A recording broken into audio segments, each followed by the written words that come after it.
Bienvenido, Philip, y muchas gracias por darnos esta entrevista en nombre de la red Reeducar, de los y las rectoras de universidades pedagógicas o de educación de América Latina y el Caribe, de la UNIPE, la Universidad Nacional de Pedagogía de Argentina, de igual manera de la Universidad Pedagógica de Colombia, la Universidad Pedagógica Francisco Morazán de Honduras, el Instituto Pedagógico Salomé Ureña de República Dominicana, el Instituto de Ciencias Pedagógicas de Cuba y la Universidad Nacional Pedagógica de México.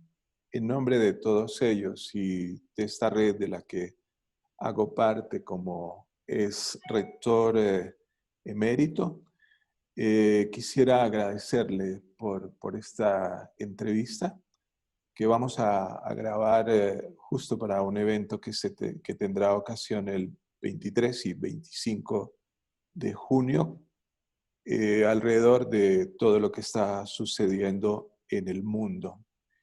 Y si me permite, Philip, presentarlo, aunque usted es una figura ya mundialmente conocida por sus libros que han sido publicados y traducidos en muchos idiomas, por sus conferencias y en particular por su compromiso con América Latina y el Caribe, una región que usted visita frecuentemente, en particular el Ecuador, cuando estuve como rector y fue una de las personas importantes en la creación de esta universidad. El profesor Mérier, además de su trabajo como intelectual, también es un militante pedagógico en el mundo y en particular en Francia, país de su nacimiento. Es especialista en historia de las pedagogías. Y si me permite, Philippe, es también ha sido mi maestro y es mi amigo, y eso también quisiera señalarlo. Bienvenido, Philippe. Bonjour Freddy, et très heureux d'être avec vous aujourd'hui pour cet échange entre l'Amérique du Sud et la France, et très content de pouvoir partager les réflexions avec vous. Merci, Philippe. Bien, vamos a comenzar y quisiera hacer una pequeña referencia a la situación que vive el mundo en este 2020 alrededor de la pandemia y que nos ha tocado de diferente manera en todos los países. Una situación que ha afectado a la educación. Y de ahí mi primera pregunta, Philippe, en relación con qué ha sucedido en Francia, ¿no? Nosotros vimos que hubo un decreto del gobierno francés en relación con la continuidad pedagógica educativa. A ese respecto, quisiera conocer, Philippe, cómo usted evalúa o ha podido evaluar ya esa situación que vivieron los maestros, las maestras, los estudiantes, sabiendo que hoy precisamente, por decreto también del presidente Macron, se ha decretado el desconfinamiento. Entonces, marca ya una fecha como para hacer una evaluación. Por favor. Nous avons vécu en France deux périodes différentes. Une période de confinement complet au cours de laquelle l'école s'est entièrement faite à distance, et une période de déconfinement progressif au cours de laquelle un certain nombre d'élèves ont repris le chemin de l'école. Le bilan le plus évident que nous pouvons tirer de ces deux périodes, c'est que ce soit dans la période du confinement ou que ce soit dans la reprise de l'école, ce qui s'est passé a accru considérablement les inégalités entre les familles, les inégalités entre les élèves. Pendant la période du confinement, nous avons eu un nombre important d'élèves qui ont décroché dans les premiers jours. Nous avons eu un nombre d'élèves significatifs qui n'ont pas pu se connecter parce qu'ils n'avaient pas l'accès à Internet ou bien parce qu'ils vivaient dans des conditions familiales extrêmement difficiles et qu'ils ne disposaient pas de la stabilité et de la sérénité nécessaires pour travailler. Il y a donc eu un nombre d'élèves significatif qui n'a pas pu suivre à distance les cours qui étaient donnés par les enseignants. Alors, les enseignants se sont beaucoup mobilisés, ils ont investi, ils ont mutualisé leurs ressources, ils ont fait des efforts considérables pendant cette période, mais néanmoins, dans les cas les meilleurs, on a eu 5% de décrochage, mais dans d'autres cas, dans les cas les plus graves, on a eu jusqu'à 70 à 80% de décrochage, c'est-à-dire d'élèves avec lesquels il n'y a eu strictement aucun contact. Alors déjà, nous disposons de résultats de recherche sur cette période du confinement. Un certain nombre de collègues, en particulier à l'Université de Bordeaux, ont étudié le comportement des familles et ont corroboré des observations que nous connaissions et que la sociologie de l'éducation avait mises en avant depuis de nombreuses années sur le fait que ce comportement était extrêmement différencié. C'est ainsi que les familles de milieux populaires ont investi cette période, ont voulu aider leurs enfants. Elles ne sont pas des missionnaires, elles sont présentes, elles sont là, mais elles ne savent pas comment s'y prendre. Les codes scolaires leur sont radicalement étrangers et elles aident leurs enfants d'une manière qui n'est pas toujours très efficace. En particulier, elles vérifient si l'enfant a bien appris par cœur, si l'enfant a bien effectué d'une manière formelle son travail, mais elles ne les interrogent pas, ces enfants, sur ce qu'ils ont compris. Elles ne favorisent pas le développement d'une certaine forme d'autonomie. En revanche, dans les familles plus privilégiées, dans les familles plus aisées, on s'aperçoit que le comportement des parents est un comportement qui est assez en accord avec les codes scolaires utilisés d'une manière dominante.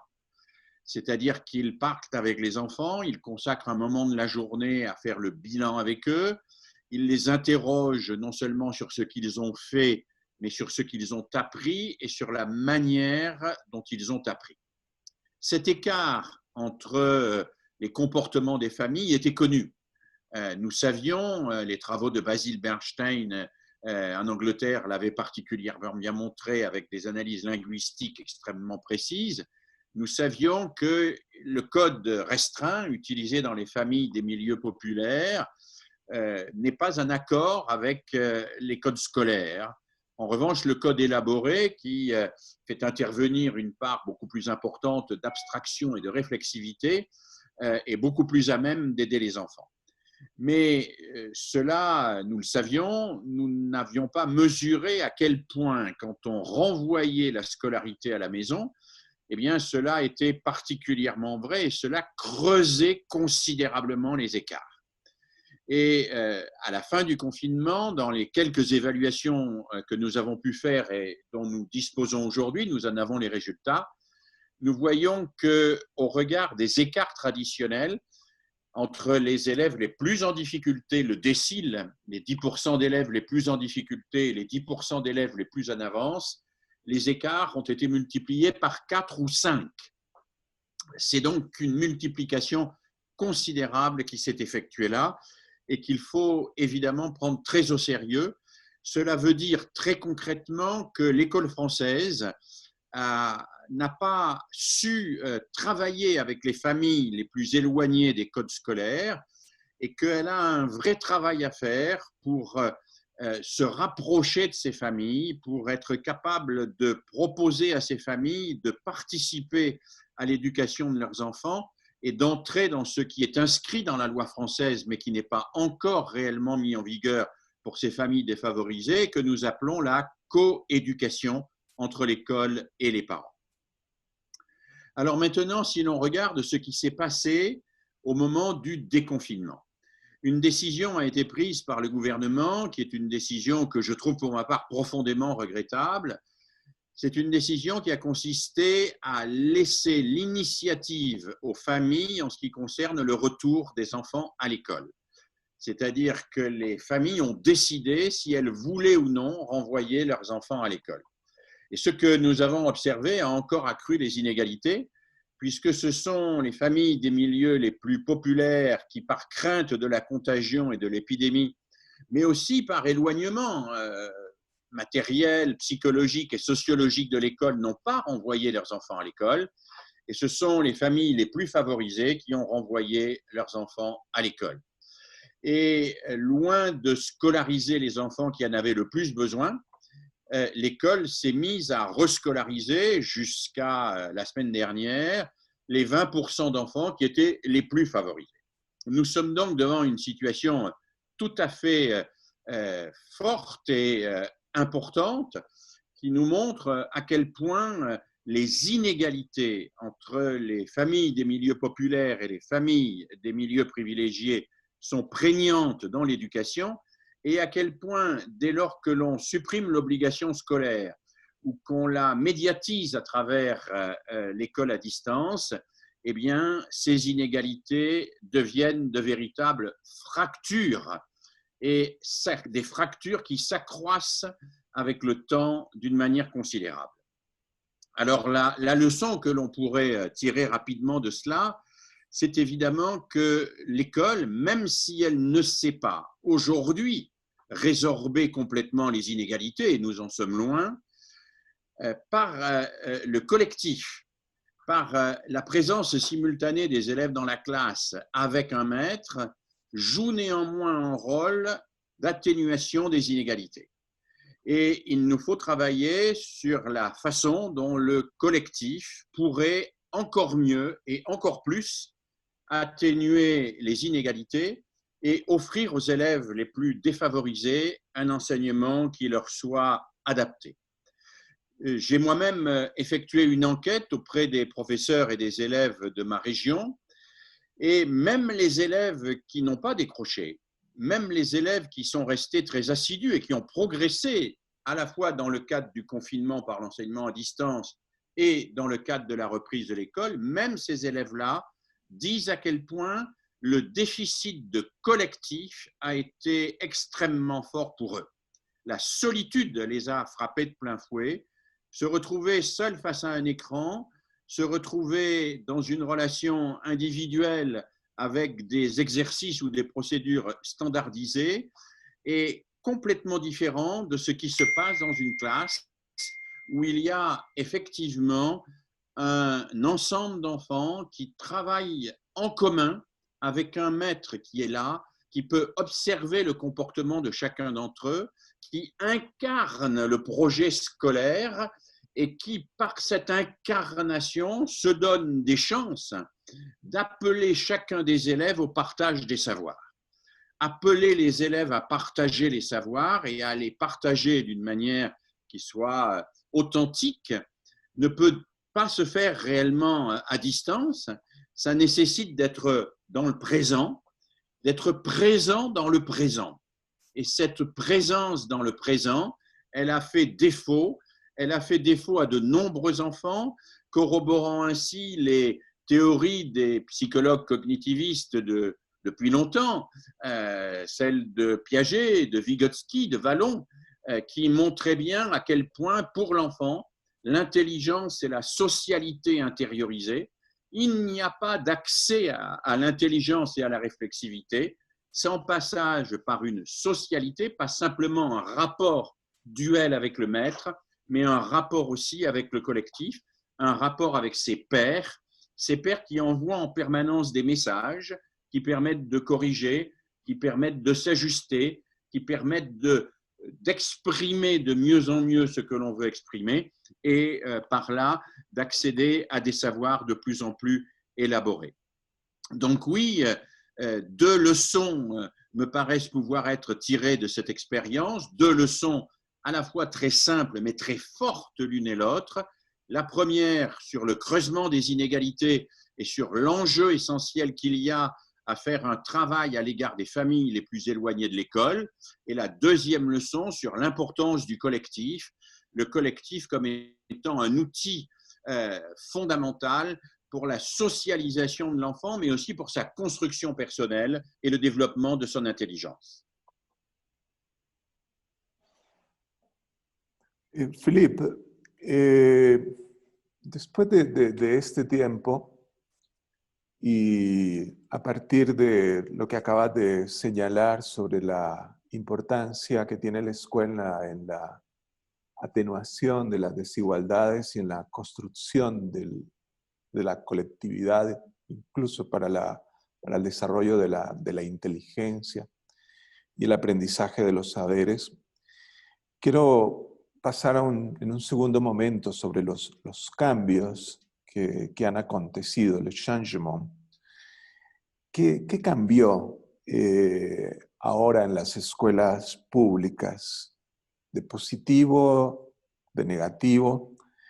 ¿Qué piensa de esa fuerte cruzada que ya lleva, sobre todo que estuvo antes de la pandemia a nivel mundial, sobre las evaluaciones y las neurociencias? ¿Tú crees que eso va a venir con mucha fuerza ahora? Que algunos de los grandes problemas que tenía la escuela pública antes de la pandemia van a ser modificados, o por el contrario nos espera un escenario bastante preocupante por la gravedad de la situación? Por favor. Je pense que rien n'est joué pour l'avenir et la sortie de cette crise extrêmement grave que nous vivons. Il y a de très gros risques et en France, peut-être parce que nous sommes un tout petit peu en avance sur le plan chronologique par rapport au déroulement de la pandémie, nous voyons pointer un certain nombre de ces risques. Alors, je vais en identifier 4 risques très importants pour l'avenir. Le premier risque, c'est celui de l'assujettissement au numérique. Bien évidemment, il n'est pas question de se passer du numérique. Le numérique est un outil extraordinaire, c'est un outil de communication à distance formidable. Mais le numérique est aujourd'hui aux mains d'un certain nombre de grosses industries qui privilégient d'une manière extrêmement forte des usages à la fois individuels et commerciaux. Usages commerciaux, bien sûr, et là, nous pouvons peut-être tenter de nous protéger à travers les protocoles que nous utilisons, mais usages individuels, et cela me paraît extrêmement grave. Il ne faudrait pas qu'à la suite de cette pandémie, nous pensions qu'il suffit pour faire la classe, pour faire l'école, de programmer des exercices individuellement à chaque élève, aussi ajustés soient-ils, pour que ces élèves progressent et pour former à la fois des humains et des citoyens. Il y a un vrai risque à ce que le numérique, sous sa forme la plus commerciale et la plus individuelle, s'empare de l'école et remette en question précisément l'instruction, la transmission comme outil d'émancipation. Il y a un vrai risque que le numérique accroisse le danger de la pédagogie bancaire, au sens où Paulo Freire évoquait ce terme, danger qui, me semble-t-il, est d'autant plus important que les GAFAM risquent de devenir les grands vainqueurs économiques de la pandémie. Et ce sont eux qui tirent leur épingle du jeu aujourd'hui, y compris financièrement. Et ce sont eux qui risquent de nous dicter leurs lois. Or, la loi des GAFAM, c'est une loi de l'individualisation, de la concurrence et de la marchandisation des savoirs. Et cela me paraît quelque chose d'extrêmement préoccupant. Le deuxième élément, le deuxième risque que nous vivons en France aujourd'hui, c'est celui d'une sorte de repli sur ce que le ministère appelle les savoirs fondamentaux.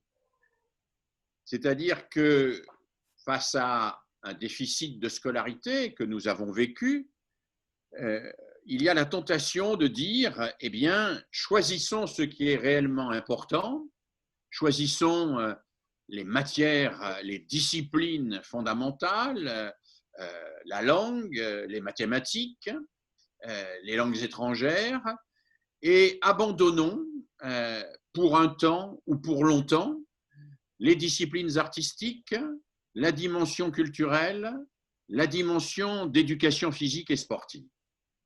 Cela est en train de se passer en France.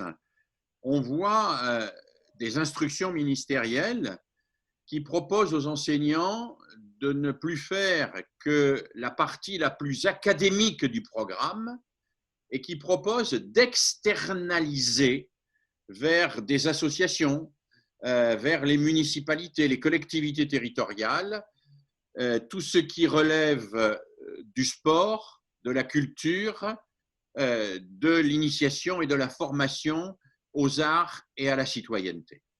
Alors, ceci me paraît extrêmement préoccupant. Pourquoi? Parce que dès lors que l'on externalise cette partie des apprentissages, on renvoie à l'inégalité. À l'inégalité dans la mesure où toutes les collectivités territoriales n'auront pas les mêmes moyens, les mêmes ressources pour proposer aux élèves ce complément culturel. Mais peut-être plus grave encore, on fait perdre du sens aux enseignements fondamentaux. C'est-à-dire qu'on revient vers une pédagogie purement scolarocentrée, académique, où ce qui peut donner des perspectives anthropologiques, des perspectives personnelles et collectives au savoir, risque de disparaître. On va, au prétexte de rattraper le retard, on va demander aux enseignants d'accélérer l'acquisition du programme au sens strict en déconnectant ce programme de la réflexivité, de la culture, des interrogations des humains qui se sont posé les questions qui ont permis l'élaboration de cette culture. La culture sera ainsi écartée au profit de savoirs strictement scolaires, de savoirs strictement fonctionnels, qui sont ceux qui sont évalués par les comparaisons internationales. Il y a ce vrai danger qui consiste à minimiser et à externaliser la dimension culturelle, la dimension artistique, la dimension sportive, la dimension anthropologique des savoirs pour se replier exclusivement sur la partie la plus académique. Troisième élément que nous voyons arriver aussi et qui va dans le même sens, c'est celui de la privatisation des formes de soutien individuel. Les parents sont inquiets, un certain nombre de parents ont vu leurs enfants décrocher, d'autres se demandent s'ils n'ont pas perdu du temps, et nous voyons bien qu'un certain nombre d'officines privées de soutien scolaire peuvent venir spéculer sur l'angoisse des familles pour vendre des programmes privés permettant, entre guillemets, de rattraper le retard. Cette privatisation, cette marchandisation du soutien scolaire, elle me paraît évidemment extrêmement dangereuse parce que loin d'atténuer les inégalités, elle les aggraverait considérablement. Et puis, le quatrième risque que je vois poindre aujourd'hui, c'est celui d'une prolétarisation encore plus grande des enseignants. Au fond, ces enseignants qui se sont beaucoup mobilisés, en France comme ailleurs, ont aussi témoigné d'une forme d'inquiétude face à l'impréparation des gouvernements. Et je crains que nous assistions à une normalisation de plus en plus grande des processus d'enseignement-apprentissage et que cette normalisation qui s'appuiera à la fois sur les numériques et sur les neurosciences donne lieu à des dispositifs extrêmement contraints dont les enseignants ne seraient finalement à terme que les exécutants. Et toute la partie d'inventivité, toute la partie de réflexivité, toute la partie d'imagination à la fois individuelle et collective des enseignants serait à ce moment-là extrêmement remise en question et cela constituerait pour moi un appauvrissement considérable, bien sûr, de leur professionnalité. Donc, nous sommes à la croisée des chemins. Nous pouvons basculer dans ces risques de du tout numérique individualisé, risque du productivisme scolaire et de l'externalisation des savoirs culturels et artistiques, risque de la privatisation, risque aussi de la prolétarisation des enseignants. Il nous faudra être extrêmement vigilants pour ne pas basculer dans ces risques-là et pour construire une école publique qui soit à la hauteur des défis qui sont apparus pendant cette période de la pandémie. Muy claro, Philippe, sobre los 4 riesgos que corremos con el señalamiento que haces al inicio de que en todo caso nada está definido por el futuro, ¿no? Lo numérico, el repliegue sobre los saberes fundamentales, la privatización de las formas de acompañamiento de los chicos, las chicas, y la precarización de la docencia, de los maestros y maestras. Sobre esto quiero entrar ya en la última parte de la entrevista, que son los desafíos que tú puedes ver. ¿Cuáles son los grandes desafíos para la escuela pública ya en este momento de la pospandemia, ¿no? Los desafíos para los maestros, para los estudiantes, para los padres de familia. ¿Será quizás el momento de que podamos nosotros pensar en otra educación, en otra escuela? Hay un texto que recorrió América Latina también y el mundo, ¿no? De Francesco Tonucci, que él abre esta posibilidad. Me gustaría conocer cuáles son los desafíos que estás viendo en este momento. S'il y a quelque chose que ce moment de la pandémie a bien montré, c'est l'extrême fragilité des humains, mais aussi l'extraordinaire solidarité que les humains ont entre eux. Et je pense que le véritable défi pour l'avenir, c'est de savoir ce que nous allons faire de cela, de cette fragilité et de cette solidarité. Est-ce que nous mettrons l'école au service de la solidarité ou est-ce que nous la mettrons au service d'une concurrence exacerbée entre les individus, de l'individualisme, voire de formes de repli sur soi de plus en plus radicaux? Je crois que cet enjeu de la solidarité est absolument fondamental et il va se décliner dans tous les systèmes scolaires, à la fois dans l'organisation, dans la gestion et dans la pédagogie. Dans l'organisation d'abord, il me semble qu'il est temps de reconsidérer la répartition des fonds au sein des systèmes scolaires. Aujourd'hui, dans le monde entier, l'essentiel des fonds va aux élèves qui sont déjà favorisés. il faudra se demander si, à l'avenir, il ne faut pas répartir autrement les subsides que l'on offre à l'école et privilégier d'une manière beaucoup plus forte les publics qui sont les plus défavorisés. Solidarité dans la gestion. Nos systèmes scolaires vivent une gestion très souvent pyramidale et autoritaire. La pandémie a montré que les enseignants pouvaient solidairement construire quelque chose entre eux. Il va falloir, je crois, réfléchir à un mode de gestion qui promeuve la possibilité pour les enseignants de ne plus dépendre d'une hiérarchie caporalisante, mais qui leur permette d'être acteurs en équipe, d'être acteurs ensemble dans l'institution. Et puis, solidarité, évidemment, dans la pédagogie, par une pratique systématique de l'entraide entre élèves, qui est, je crois, un enjeu absolument fondamental, qui n'est pas simplement un enjeu éducatif, qui est un enjeu civilisationnel, qui est un enjeu au niveau de l'avenir du monde.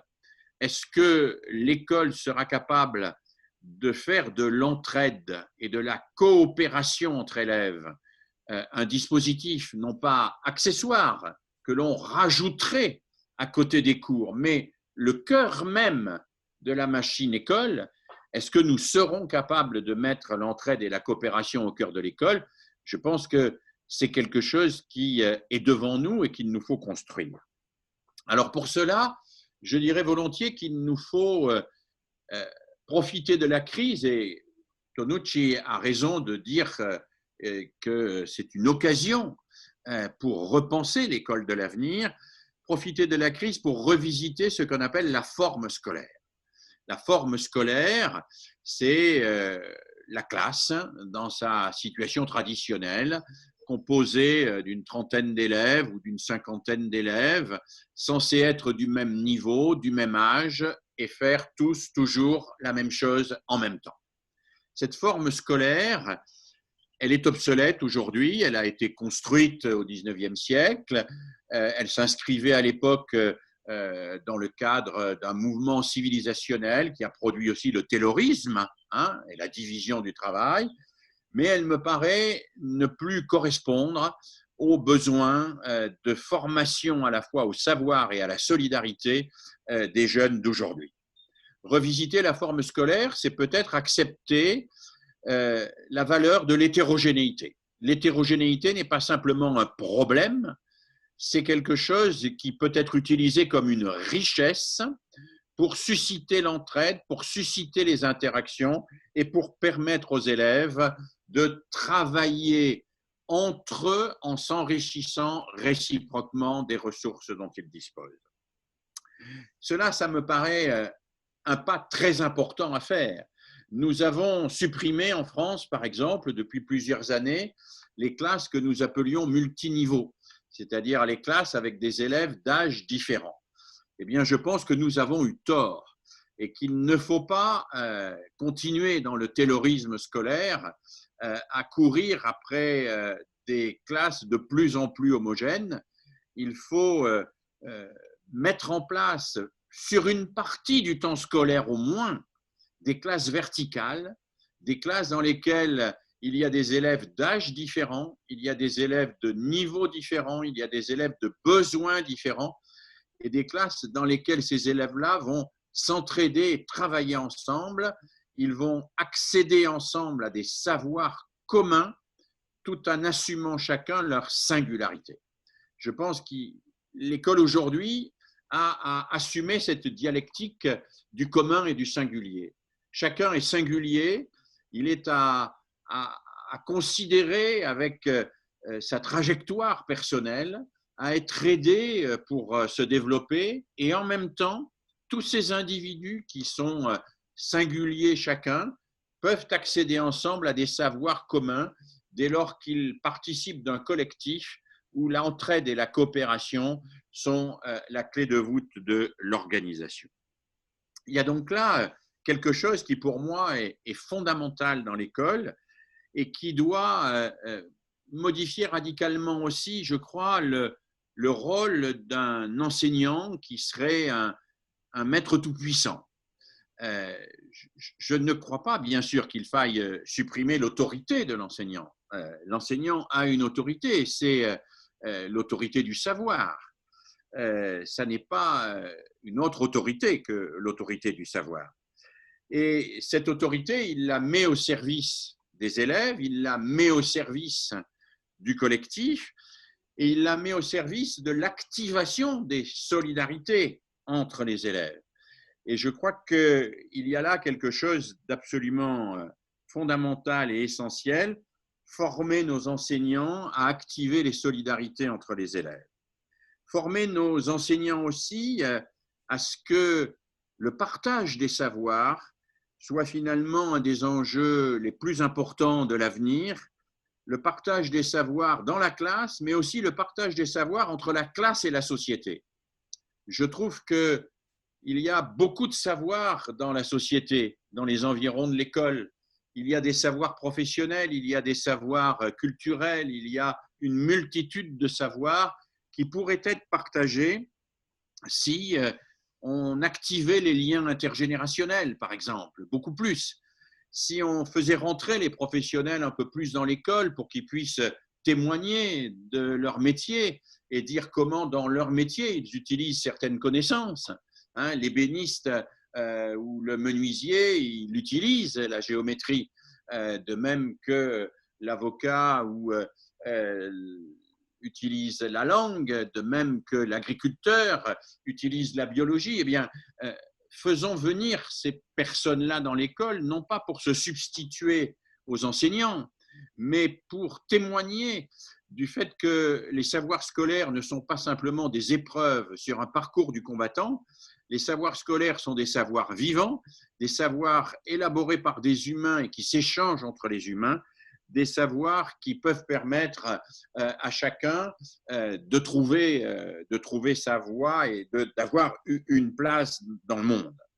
Et puis, je terminerai en disant qu'il nous faut trouver de nouveaux équilibres entre les trois dimensions que le grand pédagogue suisse Heinrich Pestalozzi pointait déjà au XVIIIe siècle, hein, quand il disait que l'éducation devait donner sa place à la fois à la tête, au cœur et à la main.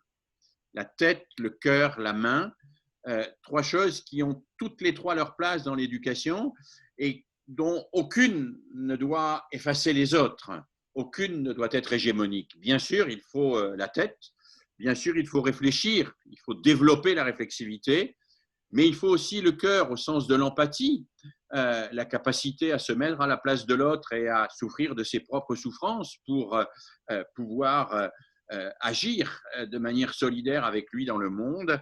Et il faut la main parce que la main n'est pas l'adversaire de l'intelligence, c'est au contraire ce par quoi nous travaillons les objets, nous faisons l'apprentissage de la résistance de l'objet et nous faisons l'apprentissage du dialogue entre ce qui nous résiste et ce que nous voulons faire du monde.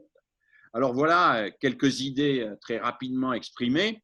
Et en conclusion, peut-être, je dirais, parce que c'est une thèse qui me tient à cœur aujourd'hui, que cette pandémie a remis plus que jamais sur le devant de la scène la question de la démocratie. Nous voyons que la démocratie, ça n'est pas, et nous le savions avec ce qui se passe au Brésil, avec ce qui se passe aux États-Unis, ce qui se passe dans un certain nombre de pays d'Europe, n'est pas à l'abri d'un certain nombre de dérives.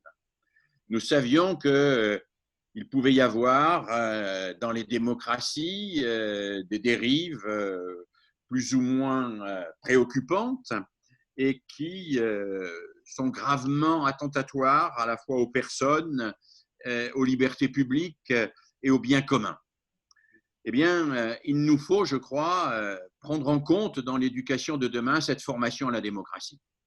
Former à la démocratie, c'est former nos élèves à deux choses indissociables, qui sont la capacité de penser par soi-même et la capacité de construire du commun entre eux. La capacité de penser par soi-même, c'est le fait de sortir de la certitude, des fausses croyances. C'est le fait de mettre en dialectique en permanence ce que l'on croit avec ce que l'on apprend et ce que l'on sait. C'est le fait de s'interroger plutôt que de camper dans des certitudes doctrinales ou doctrinaires qui sont souvent des schématisations qui manipulent les clichés comme ceux du bouc émissaire. Penser par soi-même, c'est accéder à cette interrogation permanente sur la légitimité de ce que l'on croit et ne pas s'enquister dans des croyances qui sont des croyances identitaires au plus mauvais sens du terme, parce qu'elles nous enferment au lieu de nous permettre d'aller chercher ailleurs. Penser par soi-même, c'est cela, mais penser par soi-même dans une démocratie n'est pas suffisant.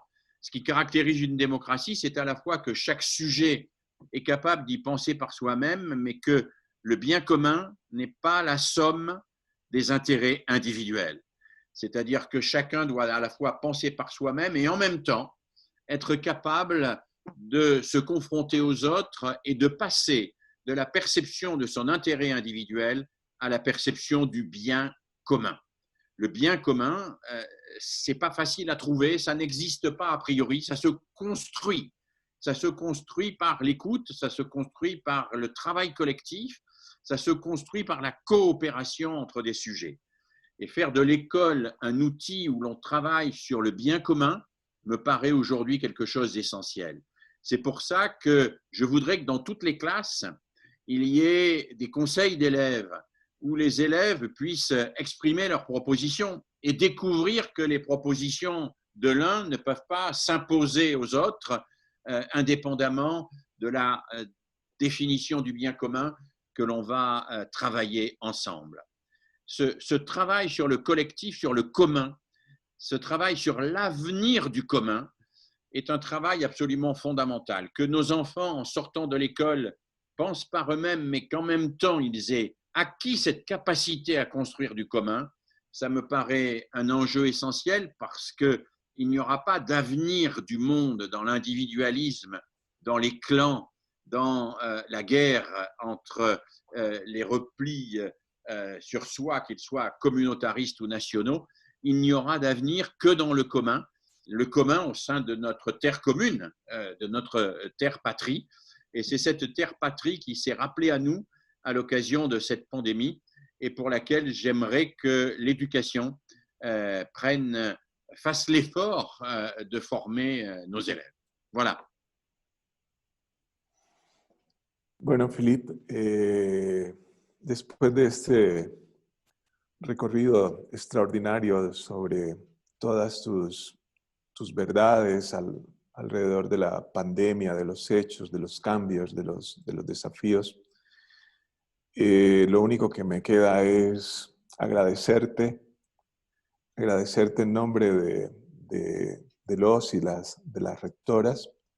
Seguramente este video que será estrenado o visto el 23 de junio, no solamente lo verán las universidades de América Latina y el Caribe, sino también muchos ciudadanos, ciudadanas, y tengo entendido también que algunos ministros, secretarios de educación de América Latina.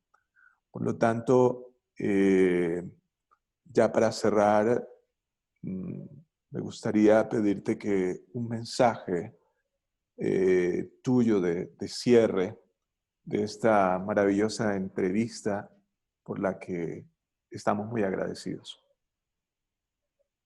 Merci et je vous souhaite vraiment beaucoup de courage et de détermination pour faire face à la situation difficile dans laquelle nous sommes et pour faire que de cette crise sorte le meilleur de ce que nous pouvons donner, c'est-à-dire toujours plus de solidarité au service d'un monde toujours plus humain, dans lequel on partage ces richesses infinies que sont les savoirs et les connaissances, plutôt que de lutter pour s'approprier les richesses finies que l'on pille dans la nature.